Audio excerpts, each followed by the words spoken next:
Alright guys, BLM here, back with a new video. In this video, we're back talking about Australian Survivor. It's been a while, but here we're finally going to be talking about Australian Survivor Brains versus Brawn. And here we're going to be doing a cast assessment for the season, which I will say, I am surprised I even have the ability to do a cast assessment right now, considering Australian Survivor has notably been very stingy on their cast releases, to the point where multiple seasons have started with us not even knowing the entirety of the cast. But surprisingly this time, they did drop the entire cast. So again, we're doing a cast assessment here. Now, like my Survivor South Africa cast assessment, I am running on very little information though.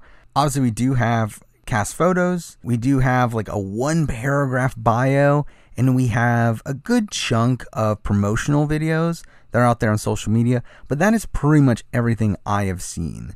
So at the end of the day, I am running on very little information, and while I will be making a winner pick at the end of this video, to be honest, it's not really one I'm going to feel too invested in, kind of in a similar way to how I felt about Survivor South Africa. Now, before we get into the actual cast assessment itself, let's just talk about general thoughts on the cast, which, to me, this cast very much feels like a downgrade from the recent Survivor casts we have heard about. And we've seen the casting of Survivor 41 and 42, both of which seem to have a lot of potential just from the outset. We have seen Survivor South Africa, and that cast is incredible, with everyone playing extremely hard. Recently on Big Brother, with Big Brother 23, that's airing currently, I got a lot of people playing extremely hard on that cast. Really great cast as a whole. BB Can 9 that just happened, incredible cast there as well.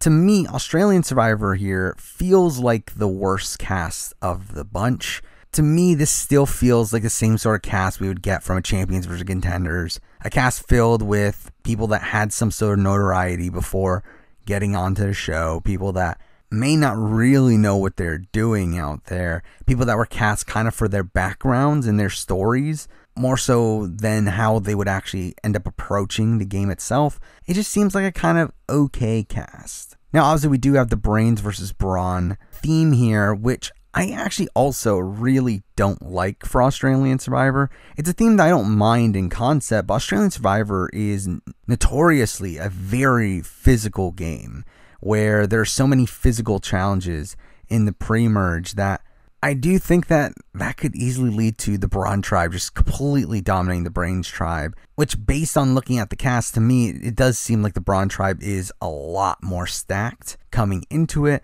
But again, they could change up the challenges. I could just straight up be wrong about the Brains tribe, but looking at it right now, I do see this being a Brawn-dominated season. With that said, I think it's time to run through the players from the cast one by one, and we're going to go in alphabetical order. So let's start off with Andrew, a survival expert who is one of these people that does have a notable background. He does have a YouTube channel with over 500,000 subscribers, I believe, where he does videos about his interactions with wildlife, and he does seem like one of the more physical people on the Brains tribe here. Obviously, his outdoorsy sort of skills, I'm sure, will put him in a decent position early on. But really, though, I'm not getting much out of Andrew. Like, obviously, his bio is almost entirely just based around him coming face to face with the most dangerous animals. And it's like, again, that doesn't tell me much about Survivor. Like, I don't really have much to talk about Andrew here. Again, like, he is one of these people that isn't really prominent in any of the promos. Like, there really isn't much to talk about. But just solely based off of positioning and everything, I do feel like he is going to be looked at as one of the bigger threats coming out of the Brains tribe, which I think makes him pretty easy pickings coming into a swap or potential merge if he gets that far, which I do think he'll probably make it decently far. Like, I don't see Andrew being an early boot here, but he's definitely not someone I have that much confidence in winning the game. Next up, we have Baden, a 42-year-old ex-pro cyclist that's on the Brains tribe for some reason. I guess he's become a businessman since then. Again, like, some of these tribe delineations are very, very arbitrary. But Bane's another one that, again, like, we've just seen very little of in the preseason promos. But just based off of his bio and the way that he looks, like, he does seem like another one of the more physical people on the Brains tribe. I do actually like the fact that he has also played poker in the past. Obviously, that does mean that more than likely he does have a good strategic mind, but at the same time, pro poker players typically don't do well on Survivor. So because of that, I do feel like Baden possibly could fall into that trap of kind of being one of these poker players that doesn't end up doing particularly well. That being said, I mean, like, there are also some Survivor winners that are pretty well known for being good at poker. People like Boston Rob, people like Tyson. So again, like, I don't think it's really anything to severely worry about. But again, I do think he's one of these people that I can't imagine him getting into the end game of Australian Survivor. Because at the end of the day, Australian Survivor is a game that is, at the beginning, very physical. It's a game where you usually do need a level of physicality in order to survive the pre-merge section of the game. But once you get to the post-merge, the game completely shifts, where at that point, usually the physical threats are taken out very early. And unless you're someone like a Dave from Australian Survivor All-Stars, more than likely you're not going to be able to get to the end of the game and win, being as physical of a threat as this guy seems like he possibly could be. So because of that, not feeling too great about his winning chances at the end of the day. Next up, we're moving on to our first Brawn tribe member, and here we do have Benny, who is a 38-year-old entrepreneur. We do get a lot of talk in his bio about him being pretty well off, talking about how he has the cars, the money, the success. Talks about how he sells 4 million plus properties and talking about how he can hustle. It's like, okay, I don't get grapes vibes from Benny. It's like, I haven't seen, again, another one I haven't seen much from, but based off his bio, based on the way he looks, I just feel like there's no way this guy's getting to the end of the game. I got another one of these figures that I think he'll probably make the merge, unless he comes off as this really cocky, like, douchebag figure, kind of similar to like what Zach did back in Champions for Contenders 1. It's like, if he avoids that sort of stereotype, I feel like more than likely, yeah, he will probably make the merge, but I don't see how this guy isn't one of the first few boots after the merge. I mean, this guy seems really ripped. Plus, also, I get this kind of like used car salesman vibes from him. I think maybe another player that comes to my mind right away, someone like a Benji. Like, that's kind of the vibe I get from Benny here. And with that, I just don't feel like there's really a way for him to reach the end game unless he's able to completely win out. So because that, again, not feeling great about Benny. Next up, we're moving on to Kara, a 47-year-old real estate agent who I believe in the promos is being listed as an empath, which is bizarre considering that's not her occupation, but whatever. She is someone that is pretty prominent in the promos, and to be honest, I don't fully get why, considering she doesn't seem to be that interesting, which is probably actually a good sign for her longevity in the game, considering something Australian Survivor has done with the last few seasons is that usually the winner of the show is someone that is pretty prominent in the preseason, with David, Pia, and Shane Gould all being pretty prominent figures in the preseason. Because I could definitely see Kara being in it for the long haul. I do feel like she is going to at least be a somewhat notable figure on the season. I do think her bio makes her come off as like super wacky, where like they talk about her being a quirky adventure seeker who realized she had a secret power. But I do feel like she is one of these players that if she makes the merge, I actually feel pretty good about her. I don't know how game savvy she is. I think that's one of the bigger things in my eyes of like, I just don't really get a good sense of how she's going to perform in the actual game itself. But she's someone that I wouldn't completely write off. If she has a decent level of strategic ability and she's able to get through that early portion of the game where, again, physicality is very important, I do feel like she could make a decent run where she could, again, be like kind of a Shane Gould figure in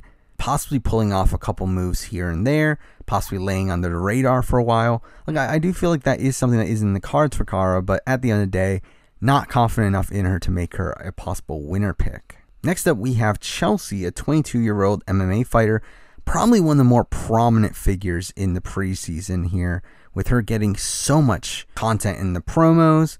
And I don't know, I like Chelsea. I mean, like, I think she seems like someone that could be interesting on the show. I do worry that she can kind of fall into the trap that maybe some of these other physical people have gotten into on the show, people like a Lydia, of her being very honor and loyalty based. But I do like her bio well enough. I mean, it does say that she has a tactical mind and a strong social game, which again really means nothing, but at least that's more than what I'm getting from a lot of these other people. Again, she is prominent in the preseason, which again I think is a good sign for their win equity.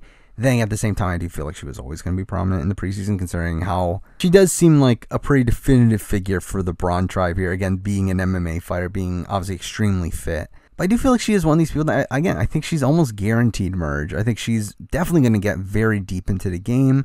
At that point, does she become like a Lydia, where she is looked at as too big of a target? But then again, there's a lot of other physical people on this cast, and if she can get through those early merge votes, I do think she could do a lot of damage in the end game if she does have this tactical mind and strong social game that is talked about in her bio. So because of that, for me, I do actually want to move her forward as a potential winner candidate. Next up, sticking with the Brawn tribe, we do have Diney, I think is his name. Another one of these people that is pretty prominent in the preseason promos thing, and I think a lot of that comes from him being one of the few people of color on the cast, which I do think that they wanted to promote in order to show, hey, we're diverse, when in reality, they're not that diverse. But Diney here seems fine. Again, another one of these people that seems very physical. Obviously, I think we'll have a easy road to the merge.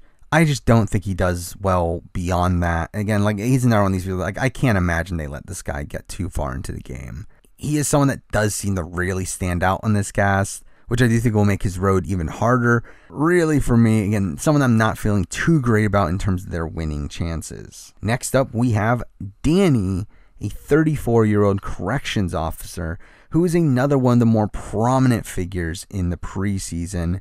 She's one of the few people that have had an entire promo video dedicated to just her. And I do think that is a good sign. But then again, I feel like a lot of that has to do with her very unique background. And for me, I think the thing about Dani that it's all going to come down to is how good is she socially. That's the one thing I don't really have a great vibe on right now. I do feel like obviously she is physical, but I do feel like her being on the Brawn tribe, I do think there is some potential for her being a relatively early boot, as I feel like there are other people on her tribe that are a bit more physical. So really, for me, it's going to come down to how good she is at integrating herself within the majority alliances on the tribe. I do feel like she does seem like she could probably fit in within this cast. I feel like there are definitely people that I could see her potentially aligning with early on. But at the same time, there's enough hesitancy there to make her not a winner candidate for me. But again, like, considering how prominent she is in the pre-season, I do feel like there is a good chance that maybe she ends up surprising me and does end up making a pretty deep run in the game. Next up, we have Emmett, another person from the Brawn tribe here. And this one was kind of weird, where like Emmett is a person that was literally just shown on screen and then never got the opportunity to talk, which I found extremely bizarre. But outside of that, again, like, I don't know much about him outside what we get from his bio, where he calls himself a plant-based Superman, which just sounds weird. He is a health coach, talks about CrossFit. He seems fine. To me, he kind of blends in with the two brain guys that we've talked about earlier in the video in Andrew and Baden. But I will say that I just don't really like his bio. Again, like, his bio is so much talking about working out and pushing the body to its limit and all that stuff. It's like, I don't care. I just know almost nothing about this guy. So for me, I mean, Emmett is someone that I do have more confidence in, I guess, than some of these other, like, brains guys that we talked about so far. Again, like, I do think in general I have more confidence in people on the Brawn tribe to begin with, but not really enough to have him as a winner candidate for me personally. Next up, we have another Brawn member, this time being Flick, another one of the more prominent figures in the preseason promos. She is a big wave surfer, and she gets a lot of talk in the bios, talking about how she's been professional since she was 16, and like all this stuff. It's like, again, I'm getting nothing from her game-wise. And her bio is pretty short, actually, where like it almost, again, solely talks about her being a surfer. And it's like, I just have nothing to really go off of here with Flick. To be honest, to me, like, she doesn't really come off as too overtly physical, to where, like, I think there's a chance she's an earlier boot from the Brawn tribe. And really, I just get no game ability from her either. That makes it really hard for me to really assess her as a player. So because of that, not really looking too highly on Flick here. Next up, another Brawn member. Here we do have Gavin, an AFL legend, which from what I understand, he is supposedly a really big deal in Australia. Like, from what I understand, like, he is a bigger deal than any of the other AFL players we've had on the show up to this point, which, again, cool for Australian Survivor to get this guy. Initially, he does very much come off as this stunt casting that we would typically get from Australian Survivor, which Most of the times, these sort of figures don't really work out too well for the show, but I actually feel pretty good about Gavin, if I'm being honest. It does seem like Gavin, from what I've seen, is taking this a lot more seriously than someone like a Simon Black did. It does seem like he is someone that has at least done his research. He talks about how he wants to be the first Indigenous Australian to win. Like, I feel like there's a lot more drive within Gavin here than we saw from some of these other AFL players. However, it's like, how are you letting this guy get to the end? Again, if he is as big of a figure as what I understand him to be, it's like, how are you letting this guy make it to the end of the game? It's like, I just don't see how that happens. Like, he just seems like someone that's going to be such a big threat. And I just can't imagine him making it through those first few rounds of the merge. Again, I kind of see him being this Matt Rogers-esque figure, who I think is probably the best of these like sports figures to come to the show. And I could see Gavin being a similar figure. I don't think Gavin comes off as domineering as Matt Rogers did. And maybe that can play into his favor. But really, at the end of the day, again, not feeling super great about Gavin. I don't have him as a potential winner candidate. Next up, we're finally moving back to the Brains tribe, where here we have George, George is another one of the more prominent figures here in the preseason. Again, one of the few people that's had a solo promo just based around himself, has also gotten some other shared ones. He is all over the place in the preseason, but I have no confidence in George doing well in the game. To me, George just screams out as an early boot to me.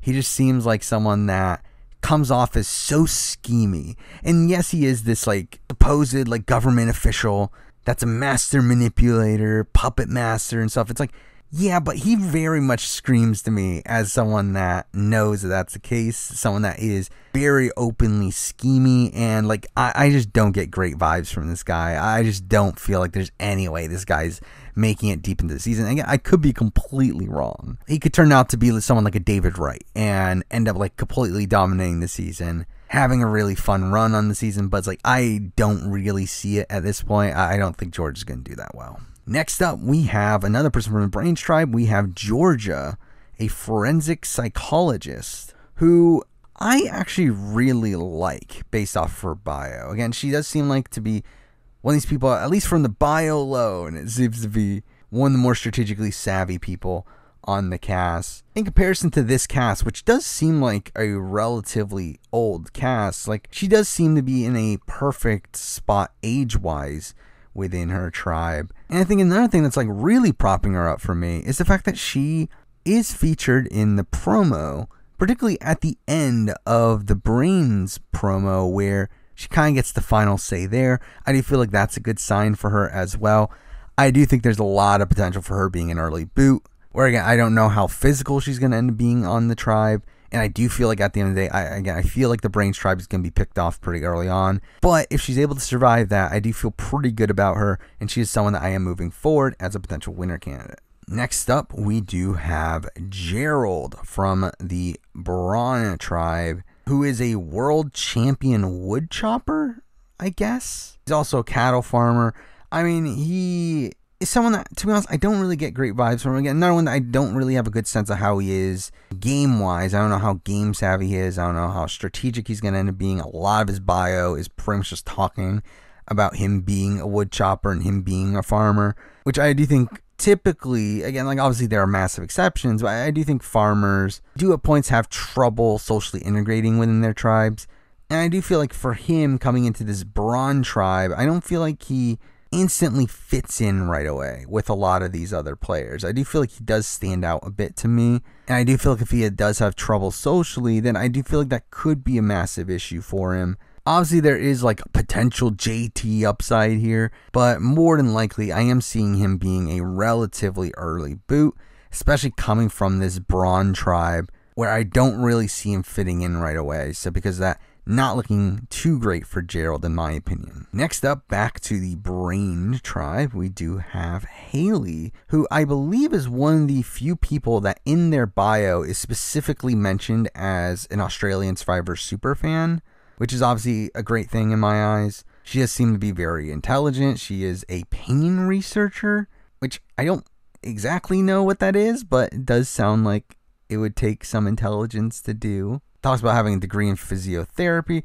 Like, she does seem like someone that is definitely book smart. She seems like someone that obviously knows the game. She talks about how she's a super fan. However, I think the one thing that I am really worried about with her is the fact that she got no content in the promos. Like, I've literally never seen this person until yesterday, at the time of this recording, when the cast was released. Like, I've barely seen this person, and I feel like that's a massive question mark for me. It's not a complete death sentence, but I do think following trends of Australian Survivor, it does feel a bit weird that that is the case. But I do feel like Haley seems like the type of person that I would root for. I would hope that she does well, but again, kind of like Georgia, I do feel like she does have that early boot downside. While I just feel like from a more meta standpoint, Georgia feels like the more likely winner of the two if we're taking in the preseason promos. While Haley's definitely someone that I am going to be rooting for, I just don't know if I can really think of her too highly as a potential winner. Next up, back to the Brawn tribe, we do have Janelle, a 43-year-old cleaner, which I find bizarre that she's on the Brawn tribe. She seems fine. I do feel like, realistically, I feel like she's an early boot. I feel like she's someone that really stands out here on the Brawn tribe as an easy first boot for the group. I feel like she seems to be like the physically weakest of the group. And again, that could just be completely wrong. And like, that's purely just based off of initial perception, but she does very much feel different from a lot of the other people on the tribe. And I do feel like she is going to have trouble integrating herself there. If she's able to integrate, again, if she's able to make the merge, she can do some things there. I do feel like she has like Shane Gould upside coming into the merge, but really, at the end of the day, I just don't feel like she's going to be able to make it there, so I don't feel great about Janelle. Next up, we have Joey from the Brain tribe, who is described as this Wolf of Wall Street tycoon. And Joey seems like a big character. The sense that I get from him, again, we haven't really seen him in the promos outside of this one shot of the Brain tribe before challenge where he's very clearly just mocking the Brawn tribe. And I feel like he's going to be a fantastic character. That is not a great sign as a player, though. Again, to just be openly mocking the other tribe, I do think could cause some hostility from the other tribe, come into a swap or a merge situation. Again, I already think that the Brawn tribe is going to be a domineering force early on in the game, so I'm not feeling good about Joey here for the long term. Again, short term, I think he'll be fine. I mean, unless, again, he comes off as this massive dick, like a Zach figure, like then he can be an early boo. But I think just naturally he should be fine, at least coming into a swap. But from that point forward, I think there's a lot of danger there, and I really can't see Joey making a deep run into the season. So again, not a winner candidate for me. Next up, back to the Brawn tribe, we do have Kez, who is a 25-year-old bodybuilder. And just from looking at her, she looks extremely likable. She seems like someone that I feel like will probably be well integrated socially. The bio mentions how she's going to be good at physical challenge and she'll be good at the social aspect. So again, that's a good sign in my eyes. I do feel like there's potential for her being an early boot. I kind of see like Amy from Australian Survivor 2017 sort of vibes from her. I feel like that is potentially up for grabs, like this second in command sort of figure to a more domineering figure that ends up being taken out as like collateral damage. I feel like there's a chance of that, but I think more than likely she's going to make a deep run here. I don't know how well she's going to do after the merge. Again, we don't really get a good sense of how she is strategically within the game, and because I'm not entirely sure of how she'll maneuver through the game, but I do think just at the outset, I do feel pretty good about her. And considering she is on the Brawn tribe, I will move her forward as a potential winner candidate. Though one of the things that does worry me about her is the fact that, again, she isn't very prominent in the preseason promos. But everything else to me does feel pretty positive about Kez. Next up, back to the Brains tribe, we do have Laura, a 36-year-old environmental advocate who did get a little bit of content in the promos, not too much, but she did get shown very minimally. She does also talk about how she is a curve model, is ready to break the stereotypes about models. I don't get great vibes from Laura. Like, to be honest, the first time I saw Laura, I instantly thought, okay, I think this person's going to be an early boot. I think this person's like first few boots of the season. And to be honest, I don't really have that much to back that up. Like, that was just an instant gut reaction from instantly seeing her. Again, from her bio, like, we don't really get that much about her outside of the fact that she has like a degree in biology and she has a passion for marine science. Like, she seems like a perfectly fine human being. Like, I have no issues really with her, but I don't really get a great sense of her having that much win potential. I think she is one of these people, though, that, again, if she makes the merge, probably in a good position. She's definitely someone that I could see making a deep run, but I don't feel like she's going to get the chance because, again, she's on the Brains tribe, which I don't have that much confidence in to begin with. So because that, Laura is not a winner candidate for me. Next up, we have Mitchell, a 33-year-old doctor who's talked about as being one of the smartest players on paper, having a top 1% IQ. He does seem like he is going to be this very intelligent person. However, the one thing that I think I'm missing with him is, like, how social is he going to be? How is he going to be able to socially integrate? Obviously, we do see a lot of these highly intelligent people don't always do well in social situations. I feel like Mitchell can be one of those, but if he is someone that is able to do well socially, but even then, like, is he going to be able to hide how smart he is? I feel like that's unlikely as well. I mean, Mitch is one of these people, again, like, I have very little information about this guy. I don't really get that great of a read just from reading his bio and seeing him. I really don't know much about him, to be honest. And that's one of the major reasons why I can't really consider him a winner candidate. Because I don't feel like the men of the Brains tribe, just in general, are going to end up doing particularly well. And I am mainly looking at the women as potential winner candidates from the Brains tribe.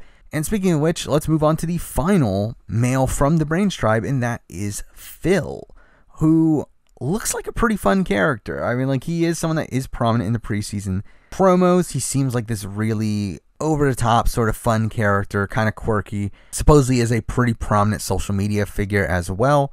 But I will say that I don't see Phil fitting in particularly well on his tribe. I do like Phil. I hope Phil does well because he seems like a really fun guy, but I'm not feeling super confident about Phil. I feel like we've seen this sort of character on Australian Survivor in the past where it's either they're a very early boot or they get to the end with almost no respect. And I do feel like in a game of Australian Survivor, I do feel like Phil does have an uphill road to win the game and even to make it far into the game. So despite me really liking him, I don't think I can have him as a winner candidate. Next up, we have Rachel, a 50-year-old teacher and businesswoman on the Brains tribe here. She was supposedly named the 2020 Queensland's Australian of the Year. I mean, supposedly she is a groundbreaking teacher that has transformed the educational system, which, again, I don't know exactly the ins and outs of that. But that obviously makes her sound like a big deal within her field. However, I mean, just on the offset, I mean, she very much feels like an early boot. I mean, her and Kara are the two oldest people on the tribe, and I feel a lot more confident about Kara in terms of integrating within the majority alliance than I do with Rachel here. Rachel, to me, just kind of screams out as an easy earlier boot. She doesn't seem particularly physical, so I do think that's also going to harm her. I'm sure she's going to turn out to be a likable person, but I don't really get that much out of her in terms of her potential game ability. And really, at the end of the day, I just feel more confident about Kara, who is also another person that I don't really feel that great about at the end of the day either, in terms of overall win ability. So it's like, at the end of the day, Rachel, not someone I'm going to really consider as a winner candidate. Next up, we have Shannon, a 30-year-old model on the Brawn tribe. And for me, I will admit, instant first reaction, I thought she was going to be my winner pick. I think just based off of seeing her right away, she just seems like the type of person that I would pick as my winner pick. To me, she instantly kind of felt like this Pia-esque figure for her tribe. Someone that doesn't feel like overtly physical, definitely someone that might potentially be an early boot. But I feel just some sort of confidence about her for really no real reason. Like, I don't really have a good justification for this, but I just feel good about Shannon in terms of her overall potential within the game. Again, I don't know how into the game she really is. I don't know how much she knows about Australian Survivor at all. I do believe she is one of these people that does have a decent social media following. She is someone that is shown in the promos to a degree, but not really that extensively. But again, just from basic first instinct, I feel like Shannon's someone that could do very well in the game. I feel like if she's someone that's able to make it through those first few rounds, I feel pretty good about her. So definitely going to move her forward as a potential winner candidate. Next up, the final member of the Brawn tribe, we do have Simon. a 31-year-old carpenter who self-proclaims himself to be a golden child. Talks about how he packed up his desk job to become a carpenter. Talks about being an ex-bodybuilder. And overall, I feel pretty bad about Simon here. I don't feel good about him at all. I get some pretty douchey vibes from him. Again, to me, if anyone on this cast is going to be like the Zach figure, to me, that seems like Simon. Again, I could be completely wrong. He could be like the nicest guy in the entire world, but again, he seems so intense in his cast photo. His bio comes off as like super serious as well. I'm really not feeling great about Simon. I do think he's one of these people that, again, might make the merge, but once he gets their merge, like, there's no way they're letting this guy get that far into the game. Really not feeling great about Simon. Not a winner candidate for me. And now we have the final person on the cast. From the Brains tribe, we do have Y, I think is her name, 38-year-old author of 6 children and young adult books. She's a self-proclaimed nerd. And Y is someone that I am going to be rooting for. I do really like Y. She does seem like someone that I would guess would be one of the bigger fans on the cast. I mean, that's kind of the sense that I get. Like, I would be very surprised if she like has absolutely no game knowledge at all. However, I feel like there's a lot of early boot potential here, especially if the Brain tribe goes the tribal over and over and over again, like I'm expecting them to. I do expect Y to be a relatively early boot, which really sucks because, again, like I think she does seem very likable. I would like to see her make it very far into the game. And I do think there's definitely the ability that, again, if she makes the merge, I could see her having the game ability to maneuver around the game at that point. But I just feel like the chances of her getting to the merge are so extremely low in my eyes that I can't really have her as a winner candidate, despite me really wanting to, because I do really like her. So there we go. I mean, that is the entire cast of Australian Survivor Brains versus Brawn. And with that, I have narrowed down my winner candidates to 4 people. At this point, we do have Chelsea, Georgia, Kez, and Shannon, all of which I feel like have a lot of potential within the game. So the question is now, how do I narrow this down? Now, first up, the breakdown here is that we do have 3 Brawn members and 1 Brains member, with that Brains member being Georgia. And I think because that, I do think I am going to cut Georgia. Now, I do really like Georgia. I do think Georgia has a lot of potential game ability. But I just feel pretty confident right now that a Brawn is going to win. I just feel like the Brawns are coming into the season with such a massive advantage, considering this is Australian Survivor. And based off of what we've seen so far, it doesn't seem like they've changed their formula to accommodate to the Brains in any sort of way. So I do feel like the Brawn are going to have a massive advantage. So because of that, let's take Georgia out of the running. Now, if we're going from a more meta standpoint, Chelsea and Shannon have both been featured in the preseason promos, which again, like, does seem like to be a trend in recent years of the winner being someone somewhat relevant in the preseason, while Kez has not been mentioned really at all.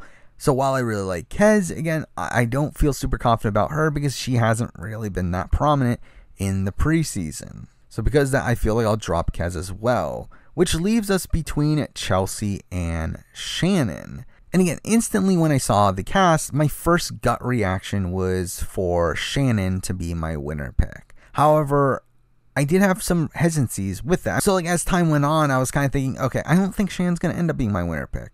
But now that we're sitting here between Chelsea and Shannon, I do feel like Chelsea, like while Chelsea has a lot more security in making it far into the game, in my opinion, I do feel like she also has a much bigger target on her back later in the game, where I feel like it's going to be a tough road for Chelsea to actually reach the final 2 or final 3, depending, well, I don't know what we're having on this season.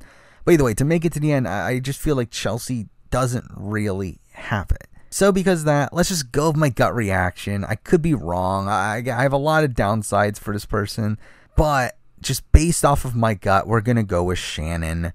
Again, there's potential early boot downside here for Shannon. I do think there's definitely a chance that Shannon ends up being one of the first few boots on the tribe, but I don't know. Just my gut's telling me to go Shannon. I feel like she's someone that could have some game ability. I feel like she's someone that can be underestimated at a point, that can go under the radar a bit. So because of that, I'm just going with my gut, and I'm going to pick Shannon here. But there we go. That is my cast assessment from Australian Survivor Brains versus Brawn. Now, the plan moving forward is that I will be doing a mid-season power ranking around the time of the merge. We'll be doing a review of the season, obviously, once the season is done, and then we'll be following that up with a player ranking after the season.